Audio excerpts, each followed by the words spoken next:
सिंदूर यानी खत्म हुआ है या नहीं, बड़ा सवाल है, लेकिन बवाल मचता जा रहा है। भारतीय वायुसेना ने पाकिस्तान के खिलाफ लड़ाकू विमान खोए हैं। उसका कारण पॉलिटिकल लीडरशिप की लगाई गई रुकावटें हैं। ये बयान है भारतीय नौसेना के अधिकारी कैप्टन शिव कुमार का। एक और बड़े अधिकारी ने ऐसा खुलासा किया, इससे अफरा तफरी मच गई है।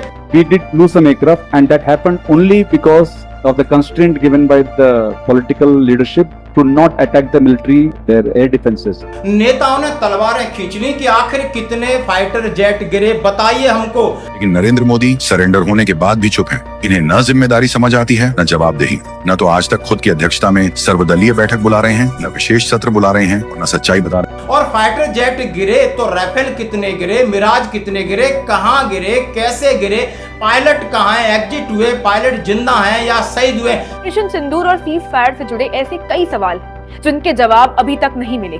प्रधानमंत्री नरेंद्र मोदी को देश के सामने इनकी सच्चाई रखनी चाहिए। सरकार क्यों छिपा रही है, सरकार क्यों नहीं बैठक बुला रही?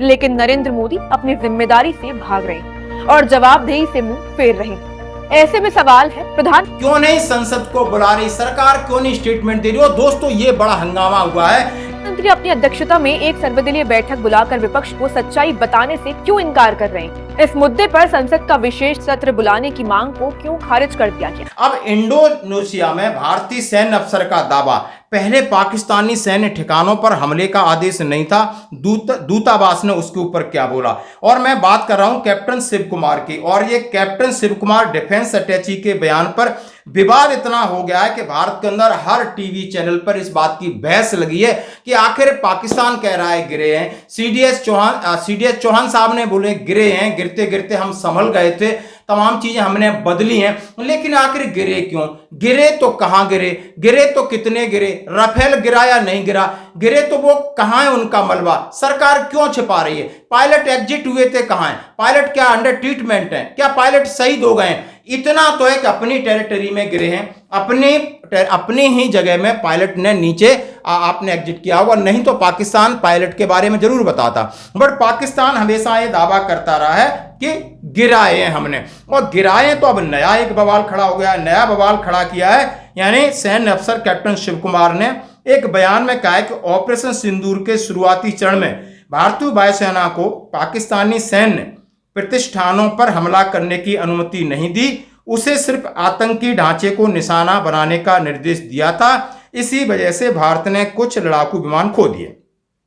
अब ये हो गया पंगा। अब इस पंगे से जैसा कि पहले आप समझ सकते हो कि सीडीएस साहब ने क्या बोला था, उन्होंने कहा, उनसे जब पूछा गया था 31 मई को सिंगापुर में कि आखिर भारतीय फाइटर जेट गिरने के दावों के ऊपर उनसे पूछा गया, उन्होंने कहा असली मुद्दा ये नहीं कि कितने विमान गिरे, बल्कि वो क्यों गिरे और हमने उनसे क्या सीखा। भारत ने अपनी गलतियों को पहचाना, उन्हें जल्दी सुधारा, फिर 2 दिन के भीतर दुश्मन के ठिकानों को लंबी दूरी से निशाना बनाकर एक बार फिर प्रभावी तरीके से जवाब दिया। सीडीएस चौहान ने कहा पाकिस्तान का दावा है कि उसने 6 भारतीय जेट गिराए, लेकिन ये बिल्कुल गलत है, गिनती मायने नहीं रखती। हमने क्या सीखा, क्या सुधार किया, ये मायने रखता है। और पाकिस्तान ने 7 मई को 5 भारतीय लड़ाकू विमान गिराने का दावा किया था, उसमें 3 राफेल थे, और उन्होंने कहा है 6 भारतीय विमान गिराने का दावा, और उन्होंने कहा है इसके साथ उनके जगह बताई थी, कहां गिरे, पायलट कहां है, लगभग इतना उन्होंने बता दिया था। अब दोस्तों इसके ऊपर सरकार छिपा रही है। इधर जयराम रमेश कहते हैं कि ऑपरेशन सिंदूर में इंडियन एयरफोर्स ने खोए फाइटर जेट।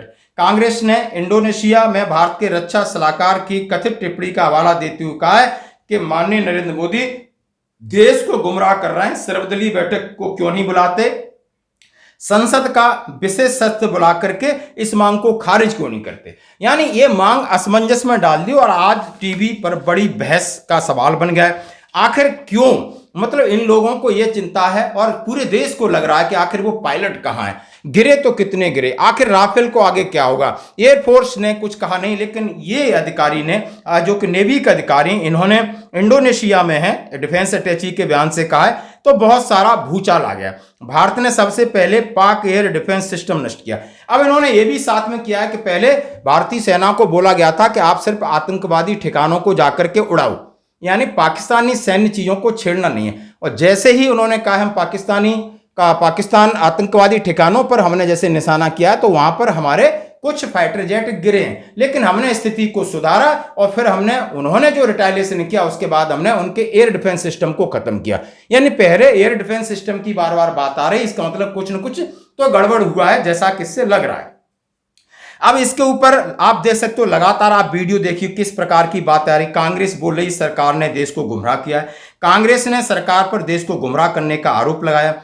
पार्टी महासचिव जयराम ने खुलासा किया है, बड़ी भयंकर तरीके से बातें हो रही हैं और इसके ऊपर गृह मंत्री जी अपने ऑपरेशन सिंदूर की सफलता का बातें कर रहे हैं। पहलगाम के हमले के बाद मोदी जी ने कहा था कि इनको बड़ा सबक सिखाएंगे और पाकिस्तान धमकी दे रहा था एटम बम के। कांग्रेसी सोचते थे कुछ नहीं होगा, कुछ नहीं होगा, कुछ नहीं होगा, और एक दिन रात को हमारे सेना के बहादुर जवानों ने आतंकी संस्थाओं के हेडक्वार्टर को उड़ाकर सैकड़ों आतंकवादियों को धराशायी कर दिया। और आज भी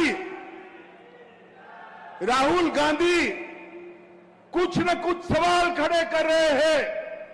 अरे राहुल बाबा, क्या साबिती मांग रहे हो? ये पाकिस्तान वालों के हुलिया देखो तो मालूम पड़ जाएगा। जो कहते थे कि हम भारत को चैन से सोने नहीं देंगे, उनके हेडक्वार्टर को उड़ाने का काम हमारे नेता नरेंद्र मोदी ने किया। नरेंद्र मोदी लगातार कांग्रेस अलग अलग प्रकार के वीडियो बना के भेज रही है, सब मैं आपके सामने दिखाऊंगा। लेकिन अंत में कल ऑपरेशन सिंदूर, कोई भी सेना इतनी जल्दी झुकती नहीं है। 88 घंटे में दिखा सेना का शौर्य, CISC का बड़ा बयान, ये आपको सुनना होगा। CISC ने chief of integrated defence staff air marshal Ashutosh Dikshit ने कहा कि ऑपरेशन सिंदूर के दौरान आखिर रुका तो पाकिस्तान घुटनों पे आया, पाकिस्तान को नुकसान हो रहा था, अमेरिका में गुहार लगाई और उन्होंने सऊदी अरब में गुहार लगाई। उसके बाद हमने डिसीजन लिया कि हमने अपना काम, मेरा काम था कि आतंकवादी ठिकानों को नेस्ता नाबूद करना, वो हमने कर दिया था। अब उन्होंने जो फायरिंग की, हमने फिर जवाब दिया, जबरदस्त थप्पड़ मारे, जबरदस्त घुटनों पर टिकाया, जबरदस्त नुकसान किया। फिर उन्होंने हमसे हाथ जोड़ के गुहार लगाई तो हमने माफ कर दिया, जैसे कि भारत की प्रवृत्ति है। अब इसको लेकर के आप समझ सकते हो, 6 के बड़े अधिकारी आशुतोष दीक्षित जी ने कहा है कि भारत के प्रमुख सैन्य अधिकारी chief of integrated defence staff कहा है कि 88 घंटों में हमने दुश्मन को जबरदस्त नुकसान पहुंचाया। इतना बड़ा असर था कि कोई भी आत्मसम्मानी देश या सेना इतनी जल्दी झुकती नहीं है। एक कार्यक्रम में बोलते हुए उन्होंने बताया कि भारतीय सेना का आधुनिकीकरण सही दिशा में आगे बढ़ रहा है। रक्षा मंत्री राजनाथ सिंह ने हाल ही में भारत को महत्वाकांक्षी 5वीं श्रेणी का स्टील्थ लड़ाकू विमान एडवांस मीडियम कॉम्बैट एयरक्राफ्ट के लिए एग्जीक्यूशन मॉडल की मंजूरी दे दी है। अब उन्होंने कहा है कि हमने आगे अपनी ताकत को बढ़ाना है, चीन और पाकिस्तान की चाल पर हमारी नजर है। और उन्होंने कहा है ऑपरेशन सिंदूर में हमारा मकसद था आतंक के जवाब पर, आतंकवादियों पर प्रहार करना। लेकिन जब उन्होंने हिमाकत की तो हमने 88 घंटे में पाकिस्तान को सबक सिखाया। अब ये तमाम तरीके की आगे की टेक्नोलॉजी की बात कर रहे हैं और ये मुद्दा आप देख सकते हो हर जगह बुरी तरीके से गरमाया हुआ, हर जगह टीवी पर ये बहस चल रही है। किसी ने ये नहीं बोला कि कितने शहीद हो गए, यानी दूसरे भी शहीद जवान हुए, उनकी कौन खबर ले रहा है। ऑपरेशन है, लड़ाई है, कहीं ना कहीं तो चोट आएगी, आपको भी नुकसान होगा। आपकी क्या है प्रतिक्रिया, जरूर शेयर करें। धन्यवाद।